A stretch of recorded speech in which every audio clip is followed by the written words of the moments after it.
Welcome back to the show. Dr. James Peterson, he is the Director of Africana Studies at Lehigh University, and we're going to bring the viewers up to speed. On Wednesday, the Romney campaign tried to limit media access to the candidate during an off-the-record meeting with some middle-class families, and that ticked off a bunch of reporters. Good to have you here. Thank you for having me. It's an off-the-record meeting. What's wrong with limiting access to the media? Well, listen, at the presidential level, especially with campaign politics, we have to bear in mind that and people may not understand why this is such a big story, right?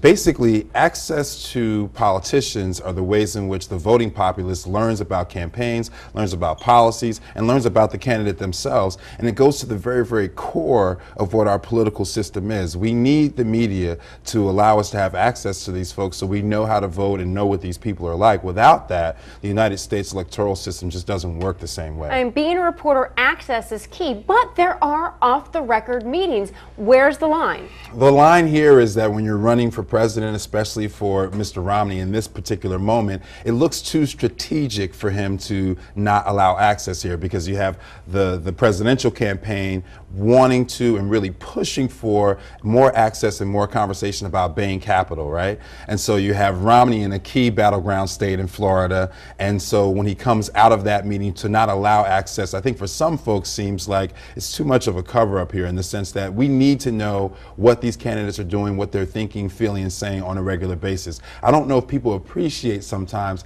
how much the media really gives us information about the political process. Or you say cover-up, but don't all campaigns do it? The Obama campaign itself. They do, although I don't think we would tolerate this at the presidential level. That's another thing. So yes, all campaigns have to be very, very strategic about how they interact with the media. And I would bet dollars to donuts that the Romney campaign is being very, very strategic here. The problem is that we need to hear more from Mr. Romney about Bain Capital and about the things that the president is pressuring on. People want to know that. And to be in Florida, which again is a key battleground state, and to try to shut off the media, I think from the media's perspective, and these are reporters who work hard every day.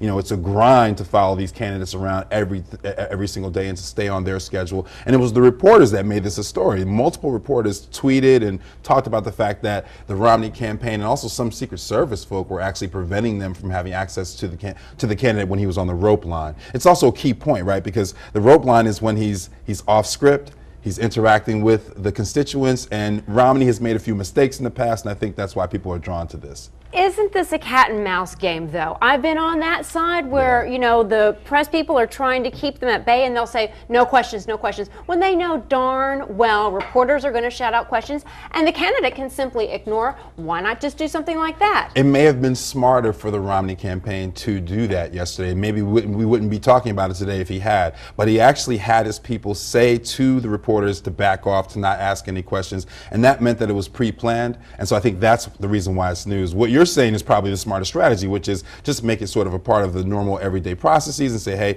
limited questions, or Romney can ignore ignore reporters on that rope line. But the fact that they pre-planned it is why it's news. All right, so should the media have full, complete access? Is anything private?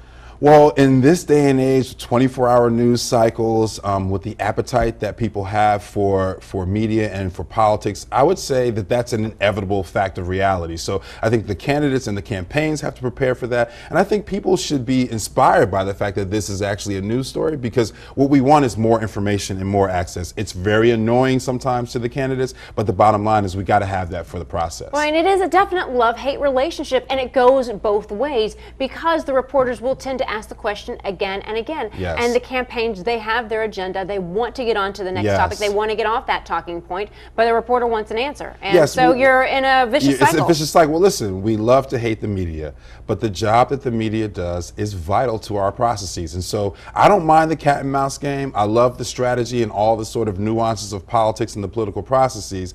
But this is a story because we need to have that access in order to have a healthy political system. Without that, I don't think we're the same United States and the same sort of democratic government that we think that we are. How do you think the press is doing covering this presidential campaign? That's a great question. I think that the press is doing an okay job. I would love to see more access and more of these sort of reporters that are on their day-to-day grind giving us information. I think if you're someone like me who's kind of a political junkie and has to analyze these things, we can find out a lot of information online, but it'd be great to see more of it on TV, more access for the larger populace of voting people. So it is, again, again, I can't stress enough how important this part of the process is. And I also think as we close this segment out, you have to buyer beware as you listen, because the candidates will pick certain reporters to talk to get a certain message out that is very strategic. Final thoughts. That's why more is better, because we need to have more sort of opinions, more viewpoints, more reporters, more access, and that way we have more information. A more informed voting populace means that we can make a smart decision about the president in November. Dr. Peterson, thank you so much. Thank you for having me. Good to have you back.